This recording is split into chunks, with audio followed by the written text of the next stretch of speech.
दिग्गज अभिनेता धर्मेंद्र का निधन। 89 साल की उम्र में अंतिम सांस ली। लंबे वक्त से चल रहे थे बीमार। पंचतत्व में विलीन हुए अभिनेता धर्मेंद्र बड़े बेटे सनी देओल ने दी मुखाग्नि। 60 साल के लंबे करियर में 300 से अधिक फिल्मों में काम किया। 1960 में दिल भी तेरा हम भी तेरे से करियर की शुरुआत की थी। फूल और पत्थर, शोला और शबनम से मिली थी पहचान। धर्मेंद्र की आखिरी फिल्म 21 है, 25 दिसंबर 2025 को रिलीज होगी। 8 दिसंबर 1935 को पंजाब में जन्म हुआ था। 2004 में बीकानेर से बीजेपी सांसद बने। एक ही साल में 9 हिट फिल्में दी। अभिनेता धर्मेंद्र के निधन पर पीएम मोदी ने जताया शोक। कहा कि अभिनय के एक युग का अंत हो गया। उनके हर अभियान में गहरी छाप छोड़ी है। अभिनेता धर्मेंद्र के निधन पर केंद्रीय मंत्री नितिन गडकरी ने जताया दुख। कहा कि उनसे पर्सनल संबंध थे। फिल्म इंडस्ट्री को बहुत बड़ा नुकसान हुआ। डायरेक्टर करण जौहर ने जताया शोक। इंस्टा पोस्ट पर लिखा एक युग का अंत हुआ। धर्मेंद्र के निधन पर इंडिया टीवी के चेयरमैन रजत शर्मा ने भी श्रद्धांजलि दी। कहा भारतीय सिनेमा ने एक नेक दिल इंसान को खो दिया। धर्म जी जैसे लोग कभी जाते नहीं। फरीदाबाद टेरर मॉड्यूल मामले में बड़ा खुलासा हुआ। मामले में गिरफ्तार डॉक्टर मुजम्मिल अल फलाह यूनिवर्सिटी से 700 मीटर दूरी पर ही आतंकी नर्सरी तैयार कर रहा था। करीब 200 वर्ग गज का एक अंडरग्राउंड इमारत बनाई जा रही थी, जहां पर 15 से 20 बच्चों को दी जा रही थी धार्मिक शिक्षा। अहमदाबाद के इसनपुर में चला बुलडोजर। अवैध निर्माण को किया गया जमींदोज। नोटिस की मियाद खत्म होने के बाद कार्रवाई हुई। कुल 925 अवैध मकानों को गिराने की कार्रवाई के दौरान बड़ी संख्या में पुलिस फोर्स भी तैनात। बंगाल में सियासी विरोध के बीच SIR जारी है। चुनाव आयोग बोला 20 दिनों में करीब 7.64 करोड़ फॉर्म बांटे गए हैं। 3.77 करोड़ भरे फॉर्म ऑनलाइन अपलोड हुए।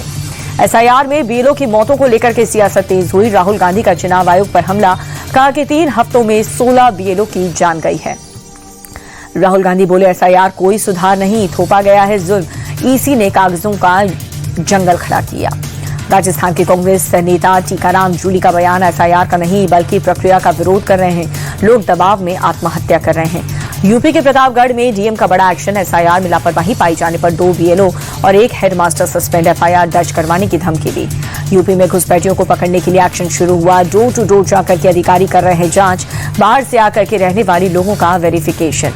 महाराष्ट्र पुलिस ने बंगाल से एक बांग्लादेश को किया गिरफ्तार। फर्जी आधार कार्ड में कल्याण के डोंबिवली ईस्ट का पता और झूठी पहचान बना करके रह रहा था। रक्षा मंत्री राजनाथ सिंह ने बढ़ा दी है पाकिस्तान की टेंशन। कहा कि फिर से बदल सकते हैं बॉर्डर। भारत में वापस आ सकता है सिंध।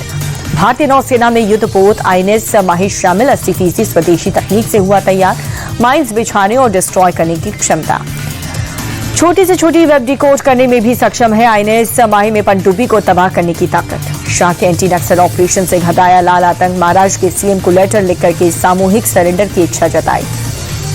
इंडिया गेट पर हुए प्रोटेस्ट मामले में दिल्ली पुलिस का एक्शन। पेपर स्प्रे हमला करने के आरोप में 22 से ज्यादा लोग हिरासत में। सरकारी काम में बाधा डालने में FIR भी दर्ज हुई।